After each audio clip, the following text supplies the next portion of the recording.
Welcome back to Keep Moving Forward. I'm Rachel Vindman. This is a podcast about healing, resilience, and finding purpose when life feels unbearably heavy. Each week, I sit down with someone who has faced grief or challenge and chosen to channel that pain into growth and impact. Today, I am very excited to talk to my dear friend, and as I always tell him, I have a mom crush on him, Samuel Schwartz. Sam, a youth activist whose journey into gun violence prevention is deeply personal. After losing his cousin Alex in the Parkland tragedy, Sam has turned his grief into action. He's organized sit-ins at the Capitol and really uses his voice to speak out for change. Sam, welcome to Keep Moving Forward. Thanks for having me. Great to be here.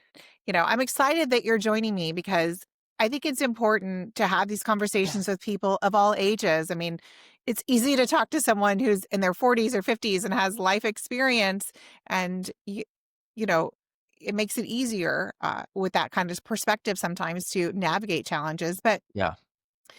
you were kind of had a huge tragedy you experienced when you were 14. Can you tell us about Alex? Yeah, when I was 14, I lost my cousin Alex Schachter in the Parkland shooting. He was also 14, but he was 6 months older than me. Mm. So Alex was my first cousin, so, we did everything together naturally, as most cousins do. We lived, like, within 15 or 20 minutes with each other, and it was really just, like, a lovely childhood. I have so many great memories of so many wonderful things that we did, so I'll obviously always treasure those memories, but unfortunately, it was cut short by a lifetime. Alex will never get to be 21. I'm 21 now. It's been a long time since his death. But it feels like it was just yesterday because I was in 7th grade, I think, when it happened, Yeah. and it was obviously the worst thing that's ever happened to me and probably will ever happen to me. And so yeah, that was just obviously a very, very difficult time. So Alex was one of 17 people that were murdered inside of his Parkland school, Marjorie Stoneman Douglas, and there were actually 17 other people who were shot and injured and thankfully survived. Mhm. So obviously the Parkland shooting got national attention. It spawned March for Our Lives and the careers of many, many incredible youth activists.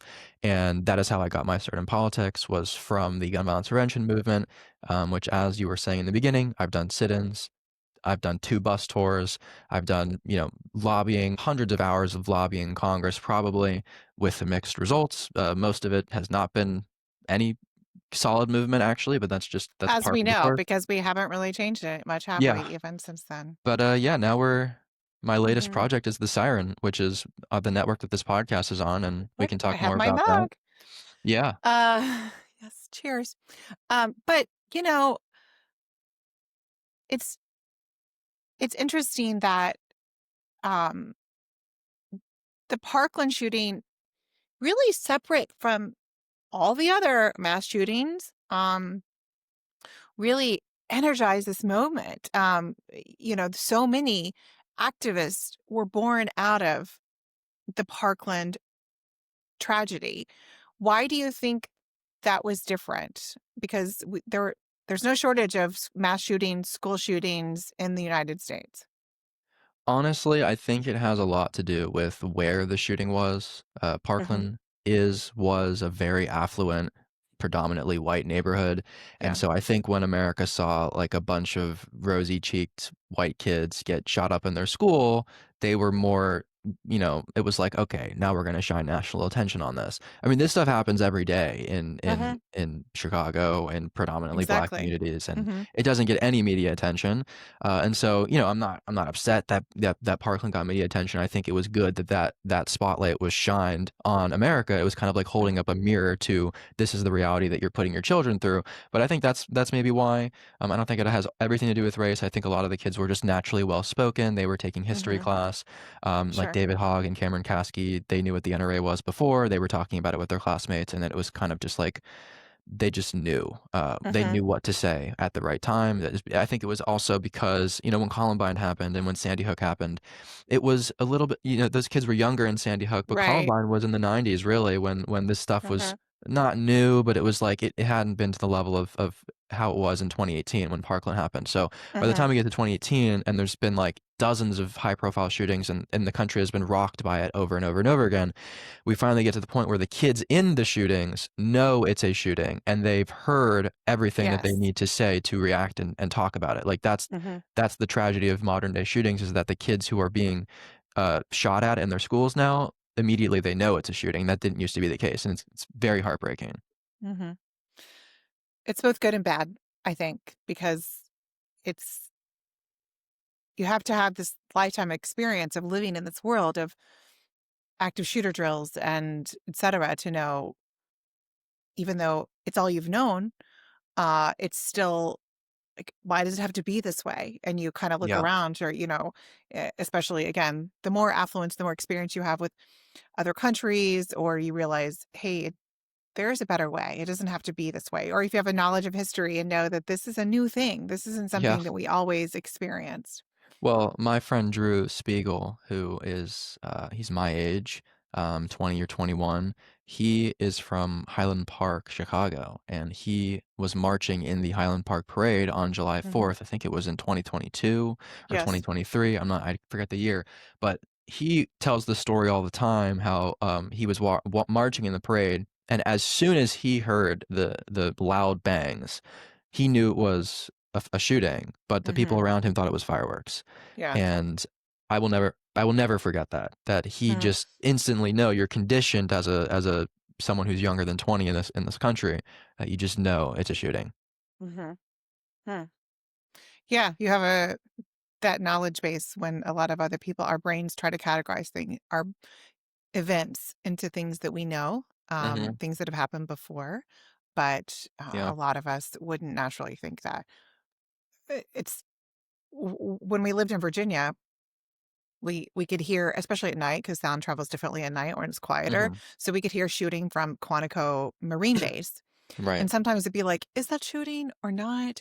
And then my husband, being a military officer, could always know what it Yeah. was, and yeah. So when did you know that you wanted to, kind of step into this activism work, in terms of, like, when in your journey of healing did you say, this is what I want to do, or I think I need to do it?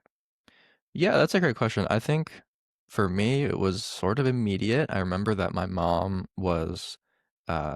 Gail, she was very, very outspoken from the very beginning. Like, I, Hmm. I think, like, obviously we took time to grieve, but I think very quickly after the shooting, people in the community were like, "Fuck this shit. Yeah. We're gonna start marching." And we're going to start organizing. And I think she started a group called Ban Assault Weapons Now Florida, which was a group based in Florida that was designed to get a constitutional amendment on the Florida ballot.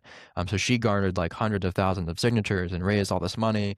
And at the last second, the Florida Supreme Court like changed the rules that made it so that you had to get hundreds more thousands signatures to get on the ballot, like just like rigging it against her.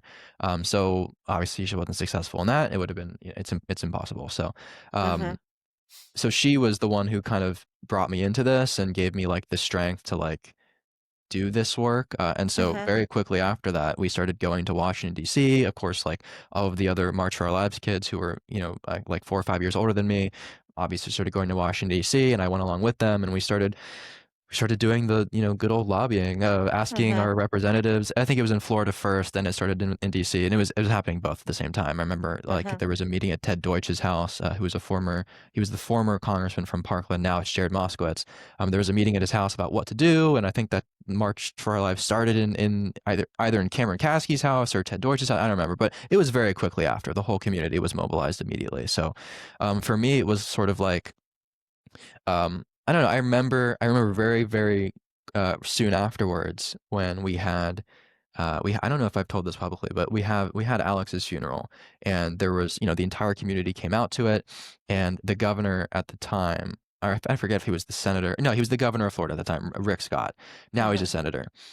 He asked to come to the funeral, and he was told that there would be no pictures allowed, and so then he didn't go.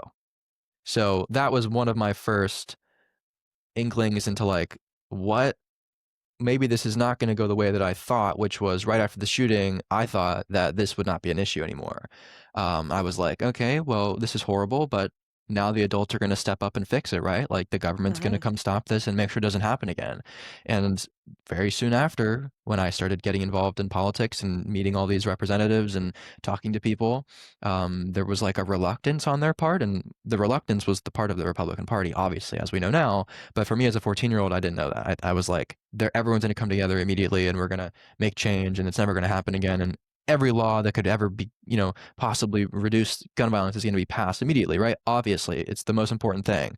And that didn't happen. And I also remember there was a very big town hall in Parkland. This was right out. I don't know how far after. It was close after.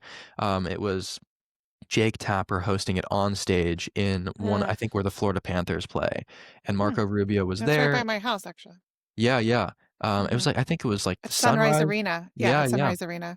And we were there. My uncle and my cousin were on stage. They were asking questions with, I think, 15 or 20 other survivors. And Marco Rubio was on stage. And I that was one of my first experiences with a politician avoiding questions, of asking if this would be changed, of Hmm. dodging questions left and right, of whether he would stop taking NRA blood money, which he couldn't answer. And I was sitting there, I was like, It's a very simple holy, binary question: yes or yeah. no. So Hmm. that was my first like slap in the face of like, okay, Hmm. we're going to need to do something ourselves because these people are incapable of making the Hmm. easiest choice in the world. So, yeah, that was not a great experience. As a mother of a 14-year-old right now, when you're talking, I'm just thinking about what would she do? How would she react? Right. She's had a little bit different life experience. Yeah. With the government, with things. So I don't know if she would immediately think that things were going to be fixed, but I even think in her, let's be honest, pretty privileged lifestyle, life outlook, that she thinks she certainly lives in a situation that even if we've sheltered her from things, but I think she certainly believes that government is good, regulation is good, that everyone understands this and that things work because she hasn't had to ever be in a situation where law enforcement or anything, doesn't work for her. She's never seen that. She's always been safe. And so I can see why you would believe that from Yeah. your background of thinking that. And that's a pretty important distinction to make, I think, that Yeah.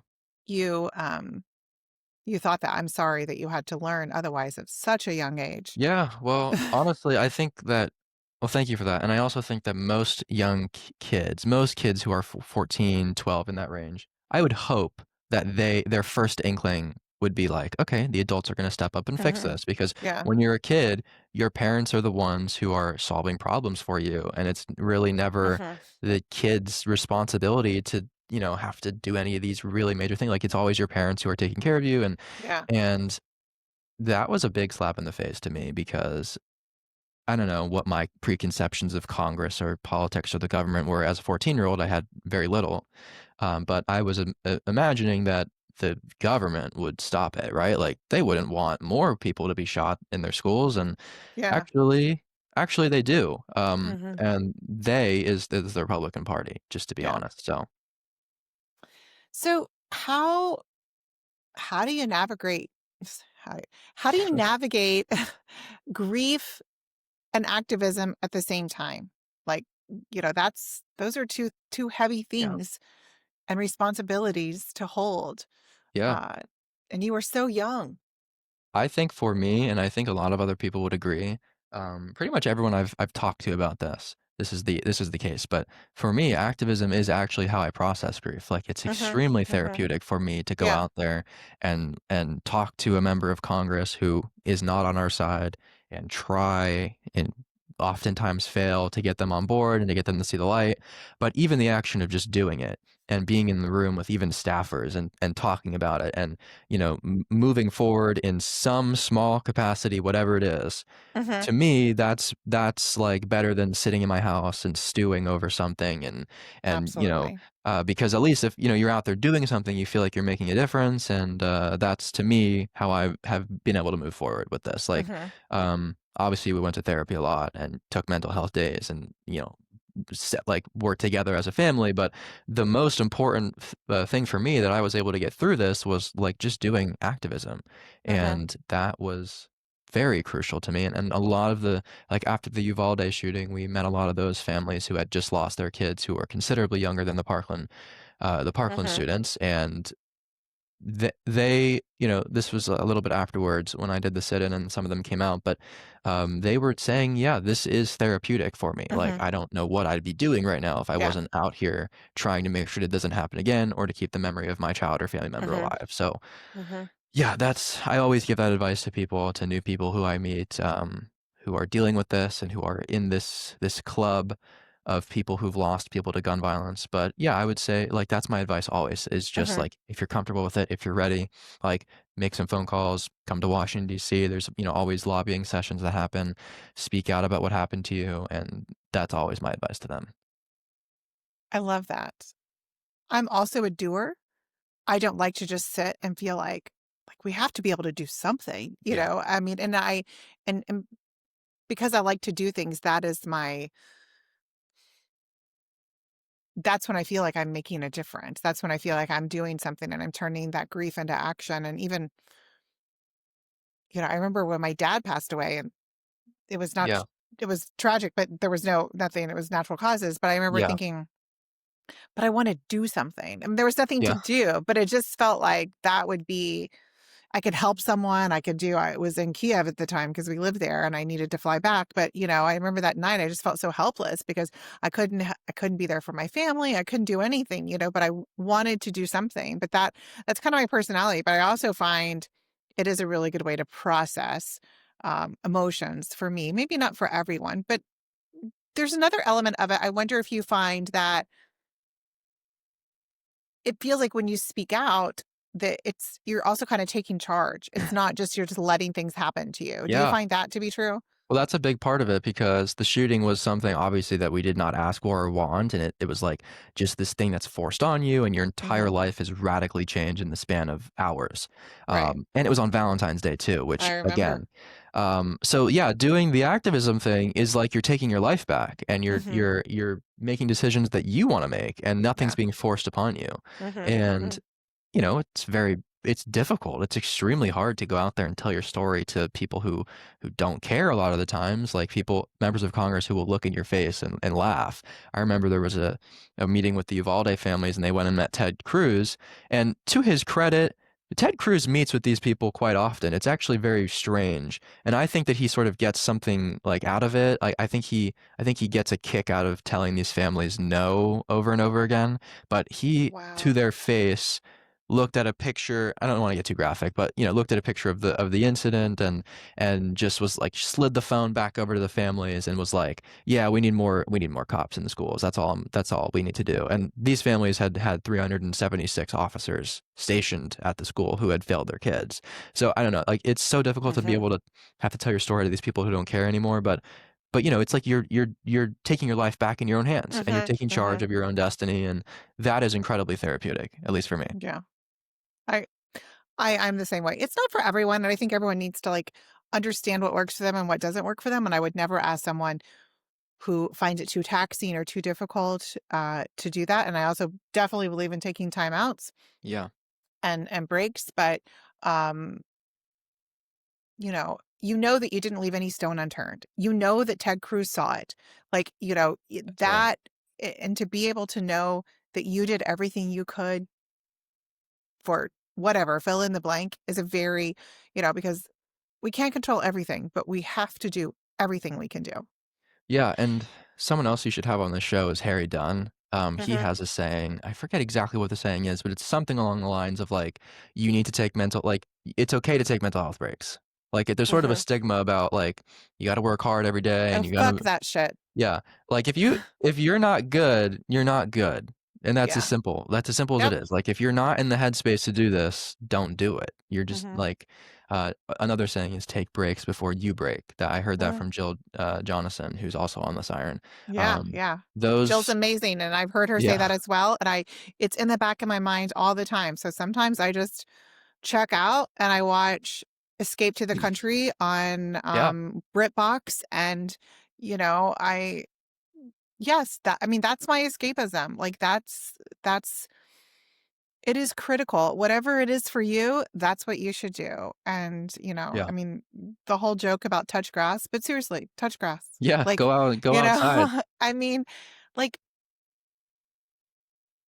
it's this morning, I got up and I saw the stars and when I was letting the dogs out, and like, there's something so powerful and grounding about it of, what we do every day matters, but we're also part of, we're living on this planet and there's all these other planets and stars in the universe. But I mean, it's not to get too meta there, but I mean, it's Yeah. still like, don't forget the big things too. I mean, the Yeah. small things and the big things, and it's really important.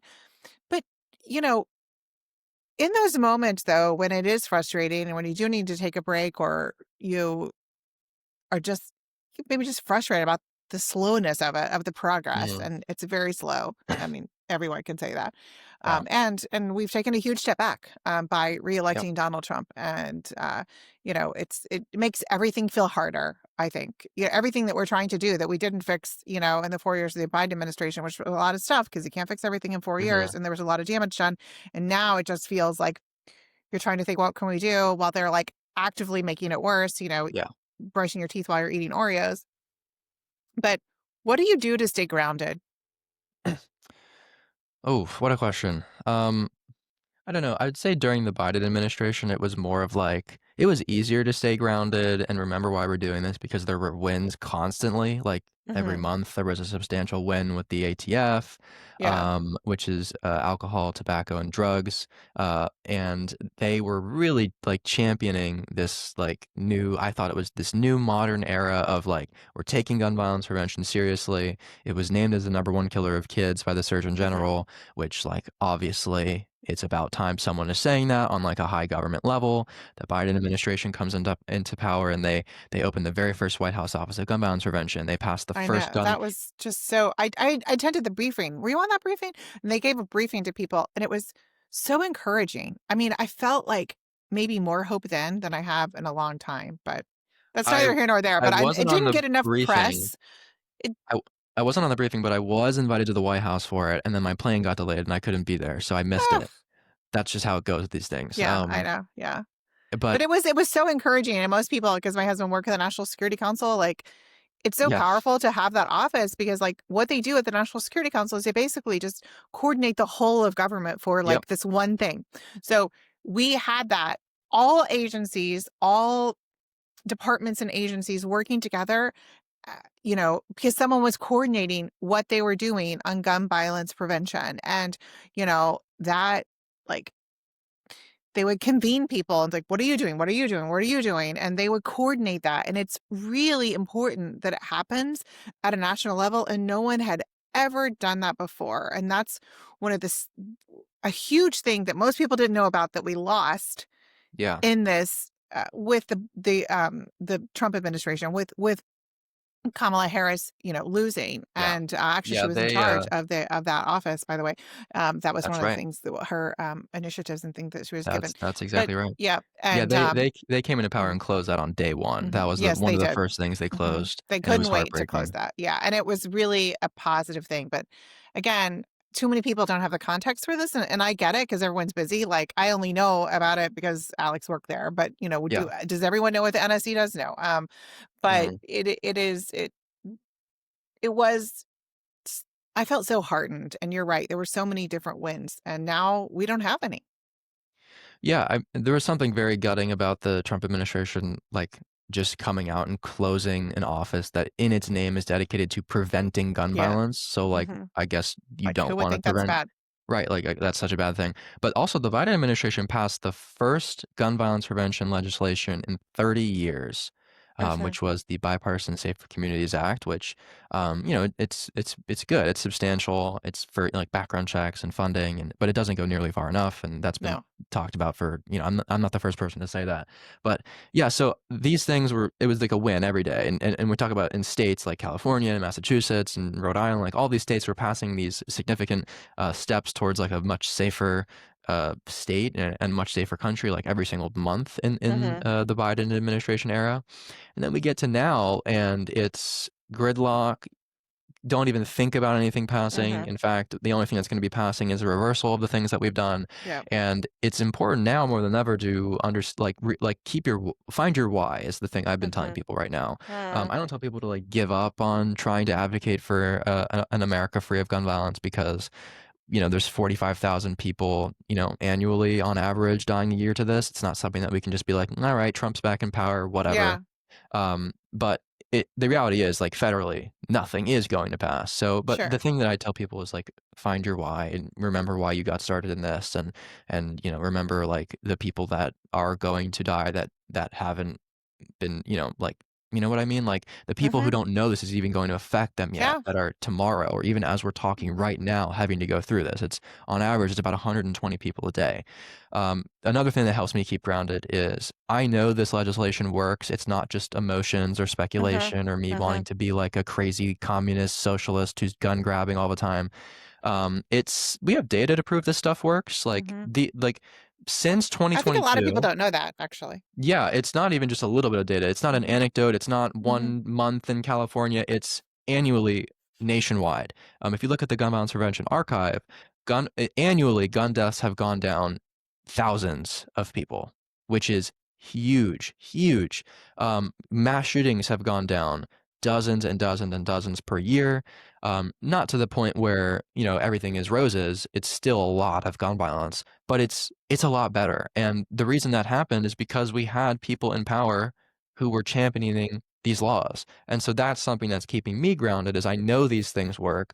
We Mm-hmm. have tons and tons and tons of data and stats to prove it. And anyone at this point who's saying otherwise is just not living in reality. Exactly. Yeah. Ted Cruz and his nonsense about we need more police. We know that doesn't work. And so it's important. Um, I don't know, Sam. This is not something I planned on talking about, but one of the things that's, you work at the Siren. I mean, you have a podcast, the Siren, also, and you Yeah. helped Joe found it. And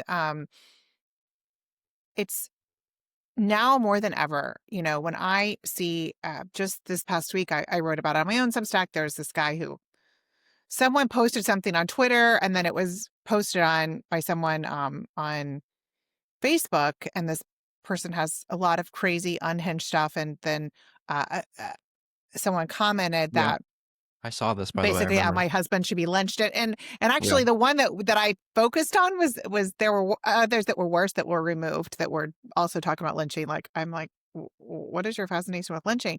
But I think it has to be with like hanging traitors. I think that's where they're going with this, but they didn't draw it out, say Yeah. it so explicitly. But I guess I don't know. And I also like, what did I do? My husband's the one who testified. But anyway, I mean, we're not saying he should be, but why me? Anyway, Right. I was like, okay, like, what about my neighbor? Do you just hate everyone who knows this? Um, That's but very the disturbing to have to read, by the way. it I'm is, sorry. yeah. I mean, yeah. But what I've been looking at this guy's Facebook page. By the way, he got fired I from his saw that job. he got Yeah, yeah, fired. he did. But he um, you know, just posts all this stuff, and now he doesn't have a job, so I guess he has more time. And it's Yeah. all like it's all lies.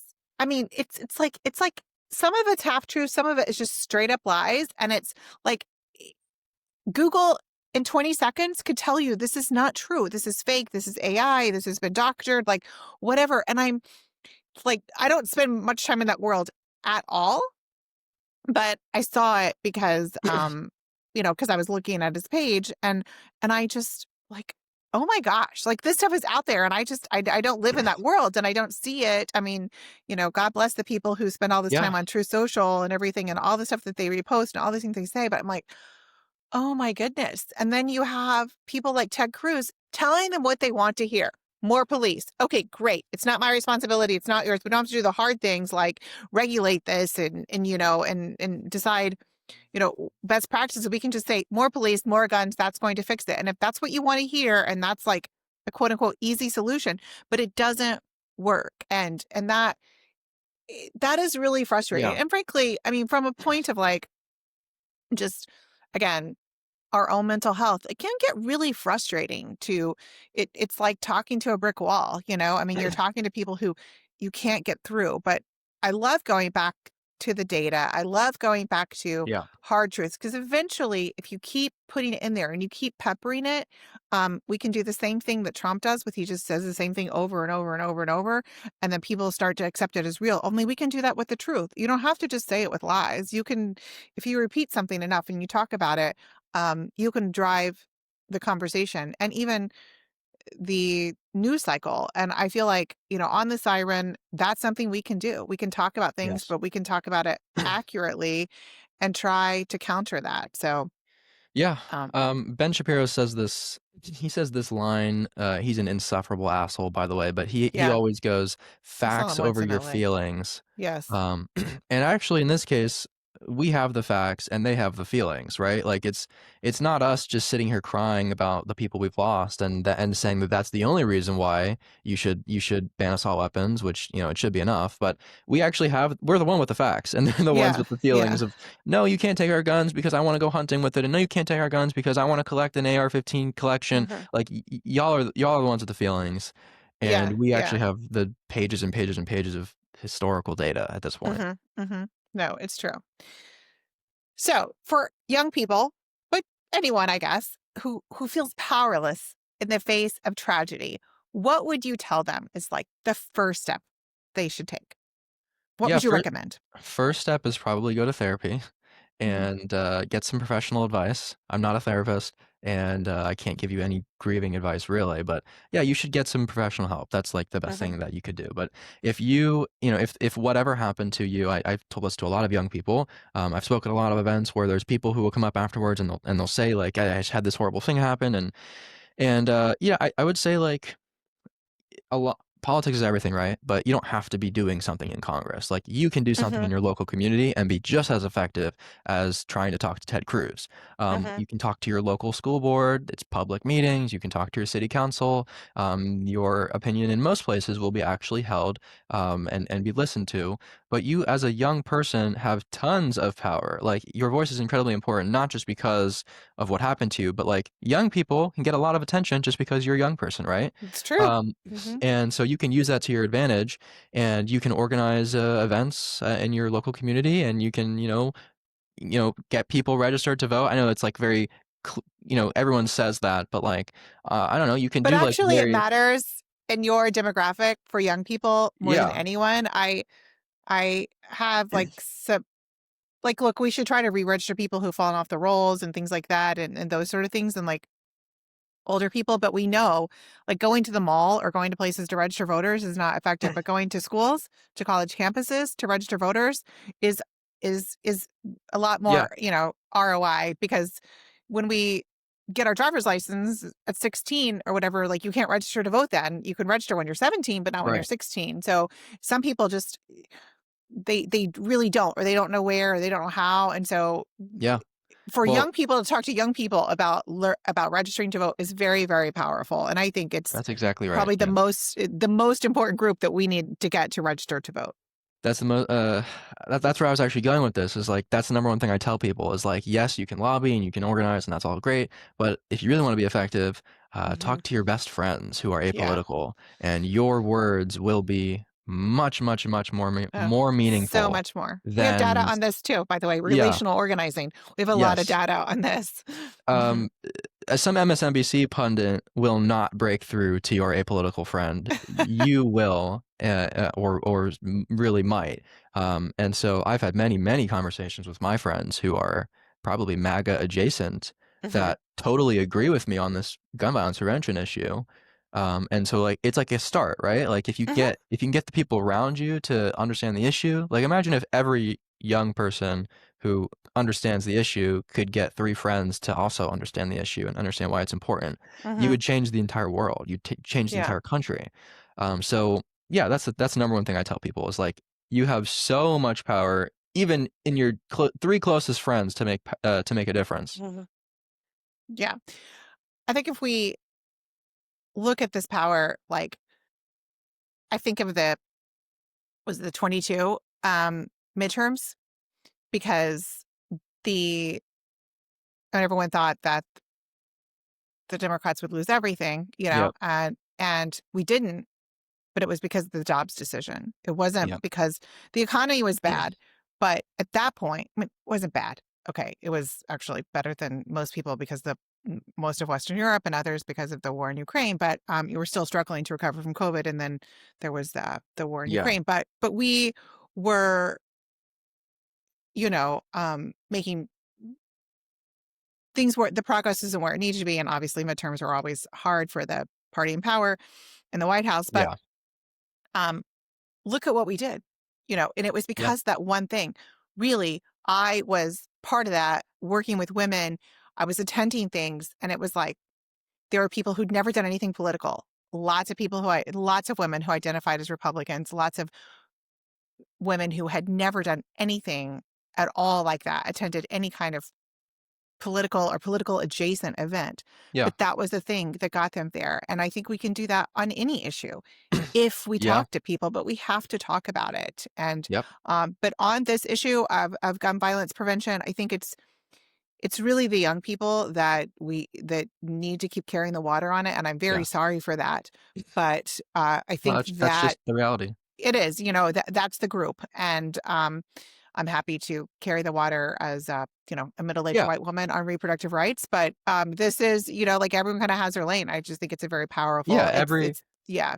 Every age group Um, has their thing. Like, young people are not going to be out there as the face of like the fight to keep Social Security is the way it, right? yeah, Like, exactly. we can Yeah. certainly advocate for it, and I Yeah. believe that it's Yeah. important, but like we're not going to be the ones who Yeah, are the yeah. face of And that. it's hard to like get your friends to care. I mean, like, Yeah. you can advocate, you can think about it, but it's not like top of mind, right? Come on. Probably Yeah. also grocery prices for 21-year-olds, like not something that, Yeah. it matters, but it's, I only have a family for 3. So grocery prices for us is not like the most important thing Uh-huh. because we just, we don't have a huge Yeah. family, but it's very, but my brother and sister-in-law, they have like, 3 children and 1 teenage boy, and his friends are always coming over. Like, it matters to them, and Yeah. so that's something they can like genuinely talk about with their friends. But if I start talking about it, I have a teenage girl The and she other like thing that young people barely eats need to, anything.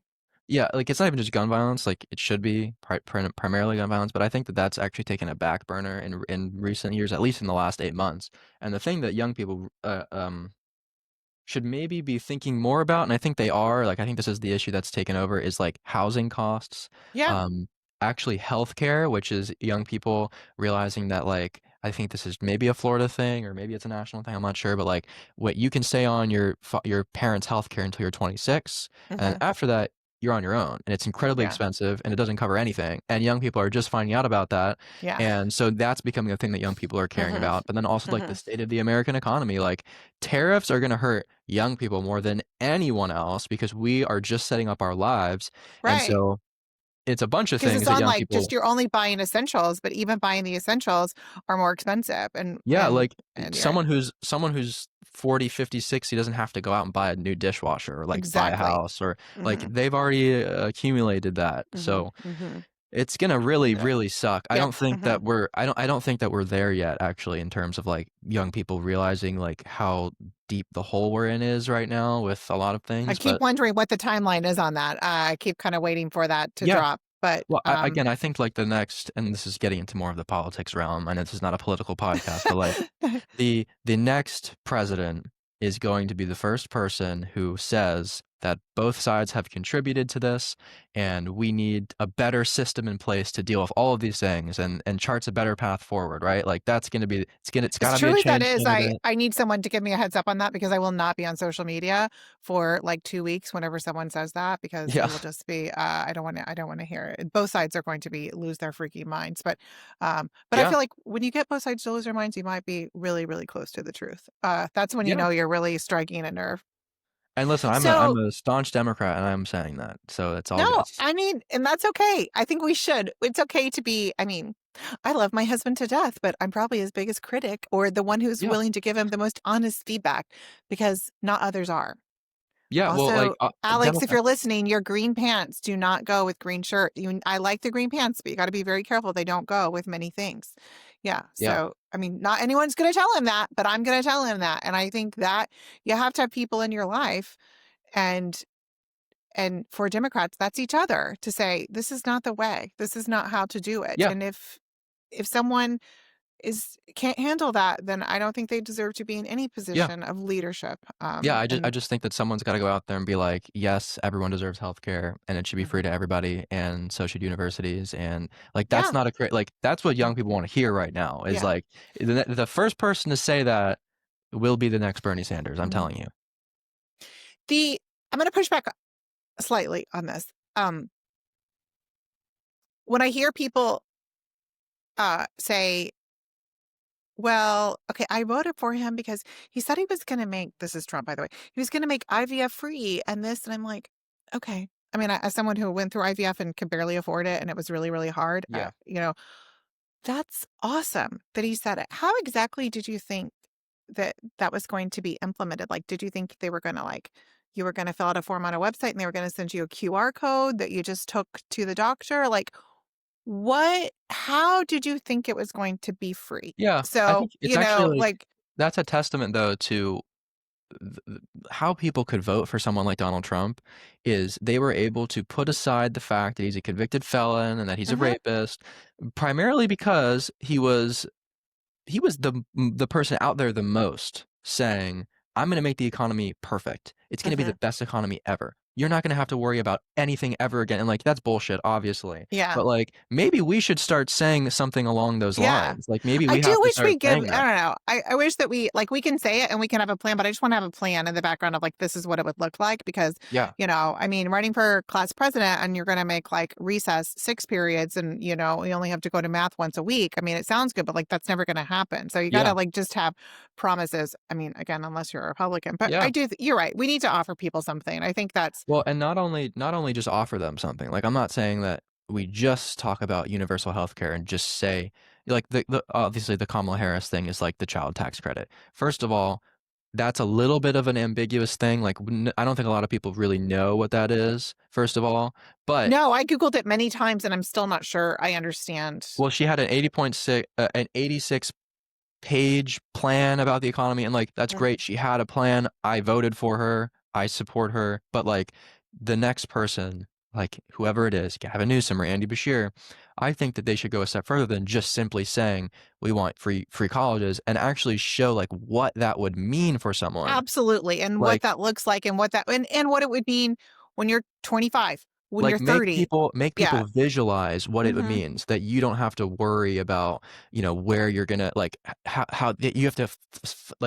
scrape together 5 or $600 Mhm. every week for groceries, like, you wouldn't have to worry about that, Yeah, right? exactly, like Make that, people instead of visualize this, that. yeah, no, I totally agree, and I think that's true in any kind of activism work is you have to connect that thread, and, Yeah, I think that's when people say, like, "If we do this, then this, and this is, like, something that we can all agree is a good thing," like, if you don't have to pay $500 for an insurance premium that still makes you have, like, a $50 copay every time you go to the yeah, doctor and whatever, and then you have that money for something else. yeah. And, like, Or, just like because yeah, just tell people, like, because what imagine yeah. if your healthcare actually covered stuff that Mhm, you needed to. Like, mhm. I think that that's, like as Democrats, like, we have the right intentions, obviously, but sometimes I think we could be a little better with our messaging and our Yeah. visualization, Mhm. and, yeah.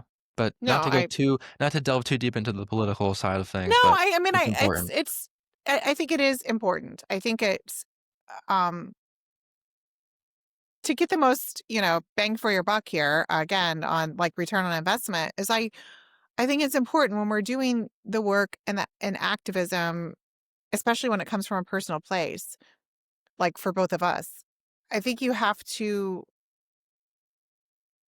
be able to really have concrete things because I Yeah, mean, when you've lived in something so real and so raw that you have to say, like, what am I really going to do? Not platitudes, but just like, what are the real things that are going to happen? And um, anyone yeah, who doesn't do that, I mean, I think probably just hasn't, had those kind of yeah, experiences. But that's when you connect with people. That's when the magic happens. I think when you're really trying to yeah. do that. I mean, for all of Trump's heinous flaws, he's making people visualize what he's Yeah, talking yeah, about, and right. it's I mean, working. there's like the only thing I think he's like mildly good at is like some activism. So I He's always a end. salesman, right? Yeah, Like, he that's is. his He thing. is. He is like a sales and marketing person, and I don't really understand how it works, but I mean, there's I a don't think lot of he's places. charismatic. No, I don't think he's charismatic, but there's a lot of places that people love to shop, and I never go there, and I don't understand why Yeah, something appeals to them or why people like believe the hype when I don't think it's as good as people say. But I right. mean, that's true in everything, so it can be true with people and politicians as well. I mean, Yes. I think it's like a human phenomenon. So before we Yeah. wrap up, I asked the same question for every guest. When life feels heavy, and I think it feels pretty heavy these days, but a lot of times, what helps you keep moving forward? What makes you want to keep moving forward? Okay. Well, I have 2 answers to that. Okay. If I am dealing with something in the news or political and I just can't take it anymore, I'm reading a book, I'm closing my laptop, and I'm walking away, and I'm going outside. Things we've talked about during this Hmm. episode. I'm talking to my family, I'm calling my girlfriend, I'm doing things that are not the news. You Yeah. gotta step away. But, like, when I'm trying to find my why to continue, why would I subject myself to another horrible round of lobbying days? It's because, you're remembering why you got started in the first place. That's, I think, the most important thing. I'm remembering what happened in Parkland. I'm remembering that my cousin cannot experience the life that I'm experiencing now. And not only that, but hundreds and thousands and millions more people in the future, right? Like they're also going to discover this. So I'm fighting for the people that Hmm. have not realized that this will affect them yet. So, and once I think of it that way, my entire worldview is switched and I'm back and I'm ready to go. So, yeah. Mm, I love that. That's perfect. Yes. Sam, thank you so much for joining me today. I appreciate you telling us about Alex and your story and, just sharing with us your why. And I hope it motivates people to find their why as well and keep going. Absolutely. Thanks for bringing me on and giving me the opportunity. And again, just wanted to remind everyone we are part of the Siren Network. Sam has a show as well. And tell us about your show and where people can find it actually before we go. Well, our show it's called America Matters. It's with my very Mhm. good friend Micah Irfan, who is the It's same age as great, by me. the way. Great. Even my daughter likes Yeah. it. Oh, really? It's like Wow, the that's awesome. only podcast that she'll even listen to. I didn't even know that. Wow. Mhm. Well, that's very nice. We try to dumb things down for people a little bit. We don't talk about the child tax credit on our show. Yeah, We that probably wouldn't resonate with her. Yeah, I'm we just, sort of yeah. react to I don't wanna say, like, easy stuff to understand, but, like, we're more reacting to clips and, like, Hmm. we're Hmm. just gonna actually straight up play That's what TikTok. she likes about it. So I think that's like, yeah, Yeah, we force and her to listen it's to the daily, but she listens to yours because, yeah. we have a new episode coming out today, so she'll Okay. be able to watch it. Yes. Yeah, so it's more for, like, a younger audience, and, Yeah. a big problem is, like, uh, Gen Z skewed 30 points to the right. Holy shit. Hmm. So that's gonna be something that we're gonna have to undo for the next decade. That's gonna be really For fun. sure.